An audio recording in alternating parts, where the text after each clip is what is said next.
Private Kepler sat slumped against the cold hull of the drop shuttle. Blood oozing from 3 deep punctures in his arm. But he wasn't panicking. He was chewing, munching slowly, calmly, on what looked disturbingly like the charred thigh of the alien that had just tried to kill him. Across from him, Sergeant Miles nearly retched. "You've got to be kidding me. Are you seriously eating that thing?" Kepler glanced up, half a grin smeared with grease. "Tastes like gator, little stringy." In the corner, the Threxian medic clicked its mandibles and hissed into its translator. A calm, flat voice emerged. "The venom is fatal. You have under 1 standard hour." Kepler took another bite, swallowed, and casually wiped his mouth with the back of his bleeding hand. He gestured lazily toward the steaming corpse nearby. "Yeah, try telling him that." The Threxian's compound eyes flickered as it scanned the human again. Panic buzzed just under its usually impassive tone. The venom from a fang beast should already be ripping through his insides, shutting down organs. Scrambling neurons, melting stomach lining. It always worked, no exceptions. Except now. Kepler looked more annoyed than dying. He tilted his head at the medic. "Maybe your poison's out of date." The alien jerked back a full foot. Stunned, Miles groaned, pressing his good hand to the bleeding hole in his shoulder. "Kepler, maybe don't insult the one guy who's trying to help you not die." "Help?" Kepler chuckled dryly. "Telling me I've got 60 minutes left isn't help. Sarge, that's just the world's darkest weather report." Inside the shuttle, the atmosphere was thick. Miles was barely staying upright. Most of the squad was either dead or unconscious. And Kepler, somehow, was cracking jokes while eating the monster that almost killed him. The Threxian medic stood stiff, clutching his scanner like it was a relic of faith instead of tech. He looked at the fang beast's body, all scales, claws, and jaws wide enough to snap a man in half, and then at the human who'd taken it down and made it a snack. It had jumped them mid-recon, straight out of the treetops. 2 men were torn apart before anyone even raised a rifle. Kepler had tackled it, roaring as its teeth sank into his arm, and jammed a blade so hard into its skull that the handle snapped off. And now he was chewing on its thigh. Miles squinted through the fog of pain. "So, you're saying this venom should have shut him down already?" The Threxian handed him the scanner with trembling claws. Miles blinked at the display. Toxicity index 12.9. Fatality threshold 5.0+. Time to death estimate 43 minutes, decreasing. Vital signs normal, pulse strong, brain activity high, oxygen saturation optimal. None of it made sense. "How's he still walking?" Miles muttered. Kepler burped, tossed the bone aside. "Used to drink antifreeze for bets back in high school. Maybe it gave me superpowers." The alien slumped back against the wall, clicking in disbelief. "You consume the creature's flesh while poisoned." The translator crackled. "This is against galactic bioethics." Kepler licked his fingers. "So is wrestling a death lizard. But hey, things got weird." He flexed his arm. The swelling had gone down. "Actually," he added, "I feel kinda great." "That is not possible," the medic snapped. "Scanner might be broken," Kepler said, grinning wide. Miles pressed fingers to his temples, trying to make sense of the madness. "Okay, focus. We've got a distress beacon with 15 minutes of juice. No backup, no reinforcements. We need a plan." Kepler stood up and dusted off his pants. "Got one." "Oh no," Miles muttered. "These things bleed," Kepler said, "and apparently, they're edible. I say we find more." "That's not a plan. That's a death wish." Kepler held up his arm. The fang wounds were already scabbing. "Or maybe not. Maybe I'm immune. Or maybe that thing flipped a switch in my body." The Threxian scrambled to scan him again, chittering as new data scrolled across the screen. Regeneration rate increased. Cellular repair accelerating. White blood cell morphology mutating. "You are not dying," the medic whispered, awe creeping into his voice. "Nope." Kepler cracked his knuckles. "But I am getting hungry again." Miles didn't like that look. The way Kepler stood, Like a man realizing he wasn't afraid anymore. Like he was daring the universe to blink first. The medic hesitated, claws twitching, unsure whether to sedate Kepler or dissect him. Kepler stepped closer to the shuttle hatch, peering into the dense jungle. The venom didn't kill me. The meat helped. Your scanner says my body's evolving. So, Miles scowled, that doesn't mean we go full-on alien buffet mode. It means we might have a weapon, that nobody understands. Kepler crouched by the carcass, yanked out another hunk of meat with his bare hands. Maybe this stuff isn't just deadly. Maybe it's catalytic, some kind of biological trigger. Flesh consumption of venom-based predators is strictly forbidden by interstellar biocode. The medic insisted. Yeah, so is putting forks in electrical sockets. Kepler shrugged. But you learn things. Miles groaned, leaning back against the hull. Okay, let's pretend you're right, that this thing didn't kill you. It rewired you. What then? Kepler stood tall, shoulders back. Then I go hunting. You're not leaving the shuttle. The medic barked. Exposure to multiple doses could cause an upgrade. Kepler interrupted. Or a meltdown. But there's only one way to know. Miles looked at the body, then at Kepler, then out into the trees. There were more out there. Dozens, maybe more. And here stood a man who should be dying, asking for seconds. Take the beacon, Miles finally said, voice low. Kepler's face lit up. Knew you liked me. I don't, Miles shot back. But if you come back alive, we'll need proof. Kepler snatched a sidearm from a locker, checked the charge, and holstered it. The Threxian tried to stop him, holding up a sterilizer wand like a priest with a crucifix. Kepler just waved him off. Save the sermon, Doc, I'm already past my expiration date. Then he disappeared into the trees. The jungle was alive, chirps, howls, flutters, and Kepler moved through it like he belonged there. Calm, confident, like something in his blood had already laid claim. 30 meters out, a twig snapped. Something lunged. Another fang beast, smaller, faster. It came straight for his throat. Kepler didn't flinch. He braced. Fangs pierced his other arm. He grunted, not in pain, but effort, slamming the beast into the ground with a thunderous crash. It hissed and thrashed. He pulled his sidearm and fired 3 times into its chest. The beast jerked, convulsed, then died. The venom hit him faster this time. His vision swam. Nausea twisted through his gut. His knees buckled. Then, heat. It surged through his chest like molten metal. His fingers trembled, then steadied. His breath evened. His heartbeat thundered in his ears. Still here, behind him, the beacon blinked green. Inside the shuttle, the Threxian's eyes widened as the data came in. He should be unconscious, the medic whispered. He should be in a coma. But instead, his body is adapting. Define, adapting, Miles said, leaning closer. He is processing the toxin, modifying it. Each exposure is changing him. Miles stared at the screen. What happens if he keeps going? The medic hesitated. He either becomes something new, or something terrible. 30 minutes later, Kepler dragged the carcass back to the clearing. His breathing was heavy, but stable. The jungle around the shuttle had gone quiet. He tore into the meat with his teeth again.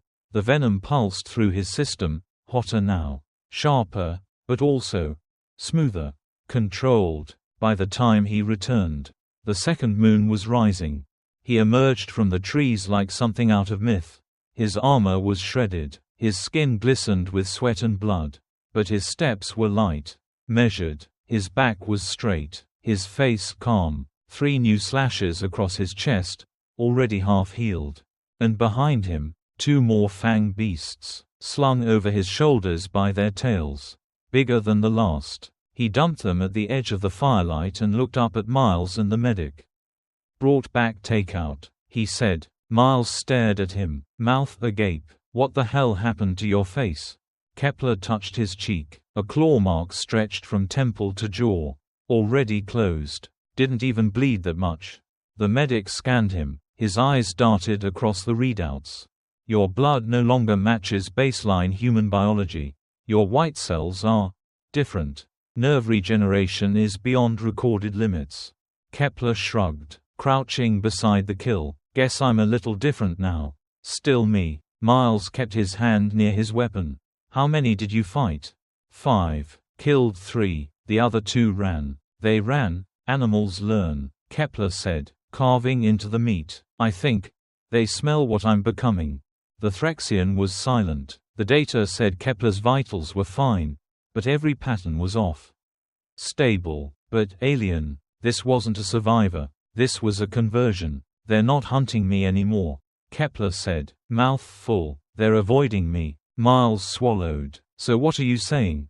I say we stop cowering and move. I can lead us out. You think they'll just let us pass?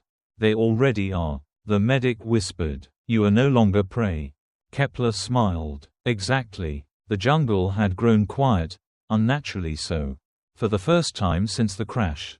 There were no hisses, no clicks, no predator rustling in the canopy. Just the distant hum of insects, the faint chirp of a tree-dwelling lizard, and the low, pulsing beat of the dying beacon.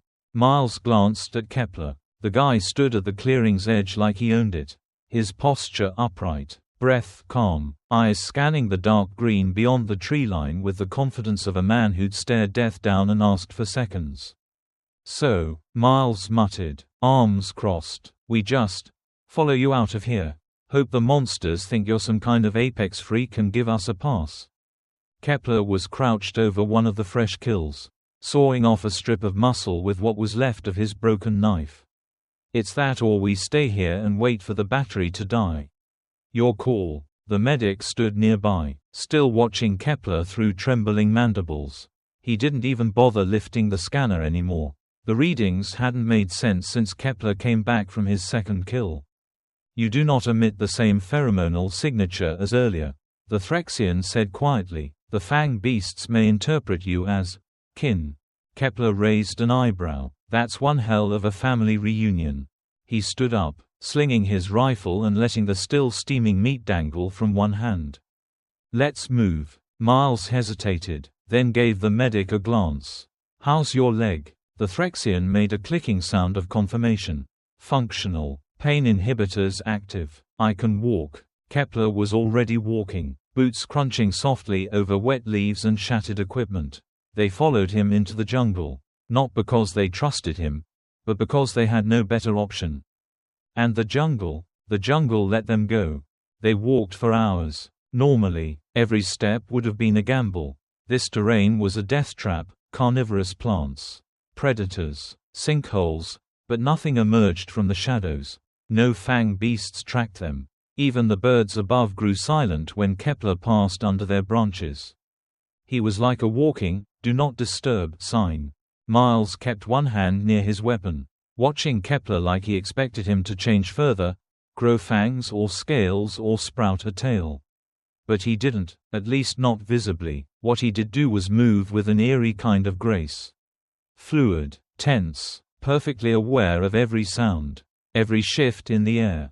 They climbed ridges, crossed ravines, descended into the lowlands. Near midday, they spotted the twisted wreck of another dropship, half devoured by vines. Judging by the rust and the fading emblem, it had been there a while, maybe years. The beacon inside was dead. But the Threxian wasted no time. He pulled open a panel and started rerouting power from their emergency cells.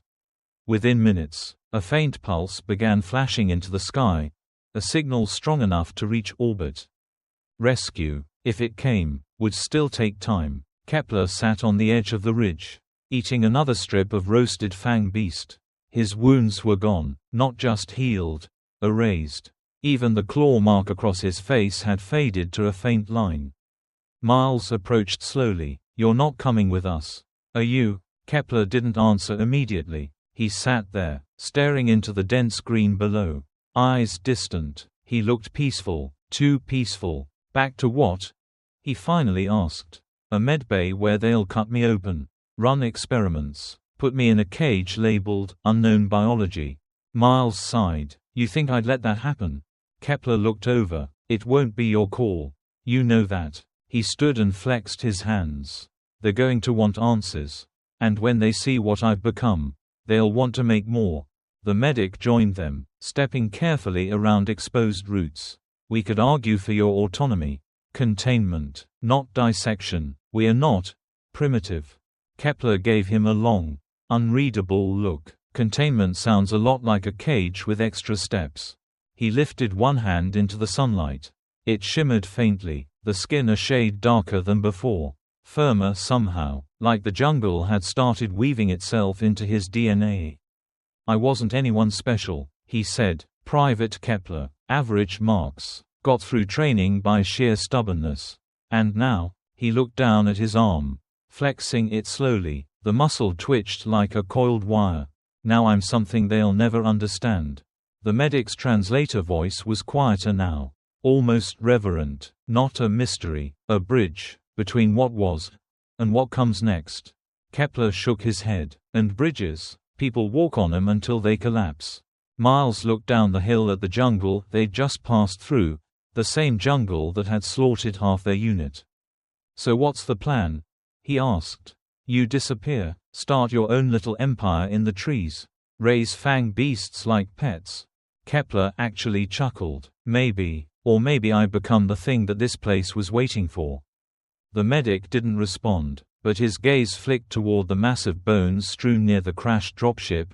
Old kills.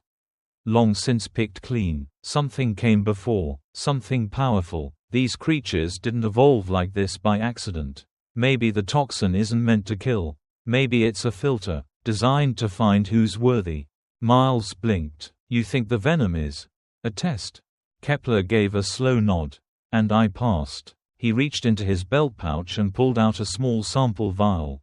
A drop of his own blood shimmered inside, iridescent, glowing faintly. He handed it to the medic. Give this to command. Tell them what you saw. Tell them I survived, that I changed. Miles took a step forward. They're going to come looking for you. Kepler backed toward the trees. Then they'll find out if they're ready. He vanished into the foliage without another word. The next morning, the shuttle came. It roared over the trees, kicking up ash and leaves as it descended into the clearing. The retrieval team landed, scanned the area, and found only 2 waiting survivors, Miles and the medic. Kepler was gone. The Threxian turned over the sample and the scanner data without protest. The humans asked questions. Of course. Ran dozens of tests. But none of it added up. His blood, his readings, his behavior, all real. All impossible. The files would be passed around for years. Labeled Kepler anomaly. Debated, tested, dissected in theory. But they never found him again. Not because he was hiding. Because the jungle had accepted him. Meanwhile, deep in that jungle, far from rescue beacons and orbital surveillance, Kepler moved like a shadow through trees thicker than city streets.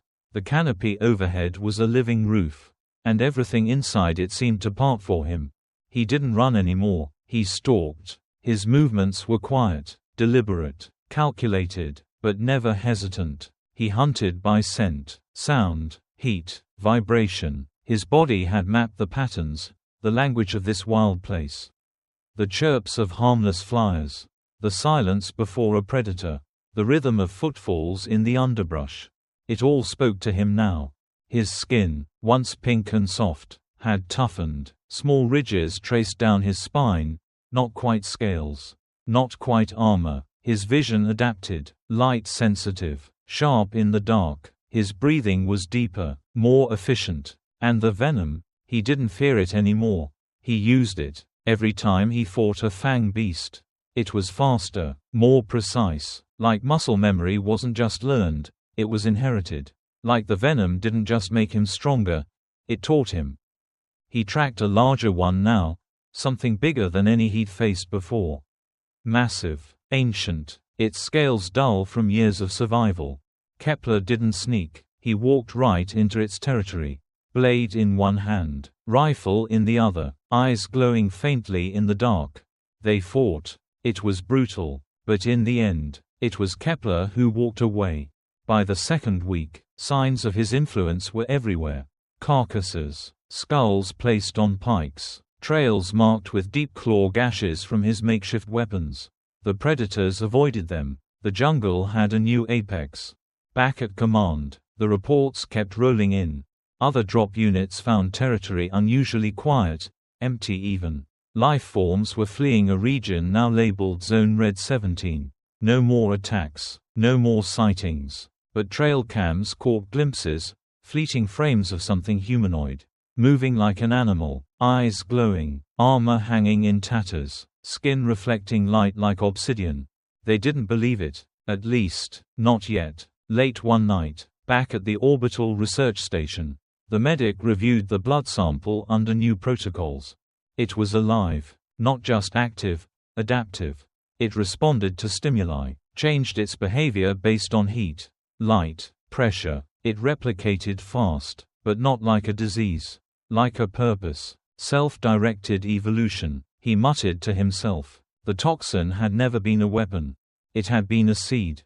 And Kepler had bloomed. By the time 3 standard weeks had passed, Zone Red 17 had become a no-fly zone.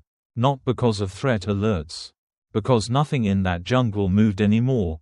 Not the predators. Not the prey. Fang beasts vanished. Pack hunters disappeared from satellite heat maps. Even microbial life had shifted. As if sensing something it couldn't fight. And in the center of it all was a man.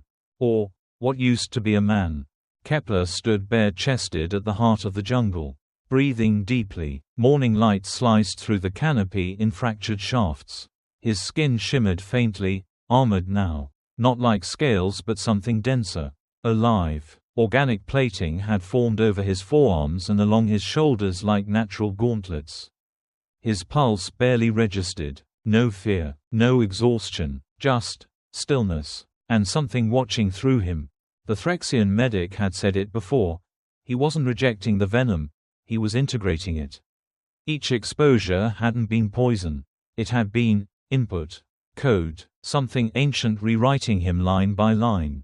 Kepler didn't know what he was now. But he knew what he wasn't. He wasn't prey. He wasn't human. Not exactly. He was the thing that predators feared. He moved without sound, covering terrain that used to take squads days to traverse in hours. He hunted not for food, but for control. He marked territory, studied movement, challenged anything that stepped into his range. The few things that dared didn't last long. But he didn't kill recklessly.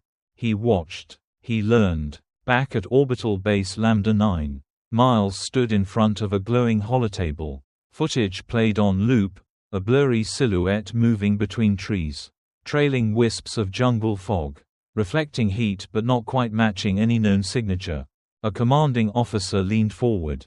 Expression unreadable. "This is your man?" Miles nodded slowly. Was not sure if that applies anymore. The officer tapped the console. He hasn't attacked anyone. No reports of aggression outside the kill zone. But if what the Threxian medic claims is true, he's not just surviving, he's evolving. That makes him a variable. Miles folded his arms. That makes him an asset. Or a threat. He saved our lives. The officer stared at the footage. That blood sample you submitted. It's rewriting itself in containment. Neutralizes toxins we haven't even catalogued yet. It hijacked our immune model. Miles raised an eyebrow. You scared of him? The officer didn't answer directly. Command wants him extracted. Miles scoffed. With what? We send a squad down there. They won't make it past the ridge. And if they do, they'll run into something they're not equipped to understand. We're authorizing a recon protocol. Non-lethal. Observe. Contain. Negotiate if possible. You think he'll come quietly? We're not asking. We're sending people. Miles looked back at the footage. Kepler had paused mid-step in the shadows. Eyes reflecting like a predator's. Staring right at the camera. He wasn't hiding. He knew they were watching. Down below, Kepler stood in a circle of fallen trees. He had marked the clearing as a perimeter days ago. Now, he waited inside it, perfectly still. Pulse slow, mind sharp. He didn't need to sleep anymore. Not often. His thoughts didn't drift the way they used to. Everything was clear, focused, like a lens had finally come into focus. A drop of rain fell on his arm. He looked up. Storm clouds were moving in. And so were they. He heard them before they arrived, not just footsteps, but the vibration of powered exosuits shifting weight. 4 of them, standard recon gear, light armored, masked, armed with long-range stunners and pulse battens. Non-lethal. He waited. The first one stepped into the clearing, saw him, hesitated. Kepler. A voice crackled from behind the visor. You've been identified as a biological anomaly under Clause 11A. We are authorized to escort you to containment. Kepler tilted his head. You brought stunners. That's cute. We don't want to hurt you. That's good, Kepler said, stepping forward. Because you can't. Another stepped beside the leader. This isn't an extraction. It's a conversation. I'm listening. You're dangerous. You've changed. Command needs to understand what you are. Did you ever stop to ask why I'm still here? Kepler asked. Silence. He spread his arms. I've had weeks to leave. Could have boarded one of the patrol drones. Could have hiked north to the evac zone. Could have gone full horror movie and picked you off from the trees. Then why didn't you? Because this place, this jungle, it gave me something your labs never could. Purpose. Clarity. You're infected, the second agent said. We have no idea what that thing in your blood is doing long term. Oh, I do, Kepler replied. He took another step forward. The agents raised their weapons. Kepler didn't flinch. It's making me better. The standoff cracked. One of them fired. Kepler blurred. The pulse bolt missed. Then he was on them. It was fast, brutal, controlled. He moved between them like lightning, disarming, disabling, throwing them like rag dolls. No killing blows, just enough force to remind them they were out of their league. Within 20 seconds, all 4 were on the ground. Alive, moaning, but very much not a threat. Kepler crouched beside the team leader. Voice calm. Next time you want a conversation, leave the weapons behind. He stood, picked up their signal flare, and launched it skyward. Message received. The upper command debated for days. Footage of the ambush spread through internal channels like wildfire. Some wanted Kepler declared hostile. Others saw opportunity. His blood, still stored in sealed biocontainment, had begun bonding with synthetic proteins. It was reshaping human cellular structures without rejection. It wasn't just survival, it was design, a potential breakthrough in biological warfare, medicine, evolution itself. But it was also unpredictable. And down there, in the jungle, Kepler had carved out a kingdom. He wasn't challenging the military. He was waiting, watching, and preparing. Back beneath the canopy, Kepler had begun building, not with tools, not in any conventional way. But he shaped his domain. He taught fang beasts to avoid certain trails. He bent the jungle's natural rhythms. He stacked bones into symbols, arranged trees to form markers. The land itself shifted under his will. He was the ecosystem now. And not just because of the venom. Because of what the venom unlocked. The Threxian had called it integration. But Kepler knew better. It was symbiosis. The toxin wasn't meant to kill. It was meant to find. To choose. And it had chosen him. 3 months after the crash, Orbital Command received an encoded signal. Untraceable, one way, only one line of text. I am not lost, I am becoming. They never received another message. They didn't need to, because the jungle itself had gone dark. Not in power, in data. The satellites could no longer penetrate its core. Thermal readings were scrambled, interference off the charts. Animals migrated away from Zone Red 17. Whole species refused to enter. Kepler didn't attack, didn't expand, but he didn't have to. He had become the one thing no force, no protocol, no weapon could counter. Unpredictable. 1 year later, a new scout team arrived on the far edge of the red zone. Equipped with experimental countermeasures, toxin suppressors, and a remote drone relay.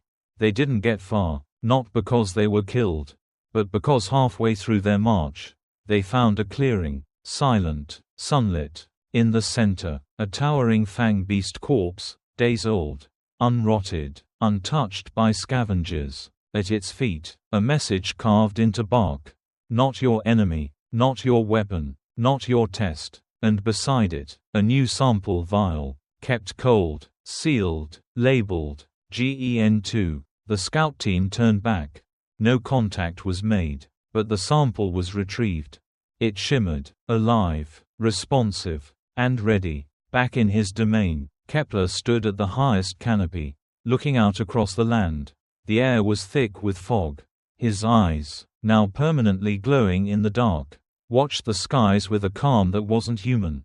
He was alone, but never lonely. He felt the trees. He heard the soil. He knew the heartbeat of everything around him. This jungle wasn't his prison. It was his crucible, and from it, something new had emerged. Not a soldier, not a test subject, not a man, something more. Kepler smiled, and vanished into the mist.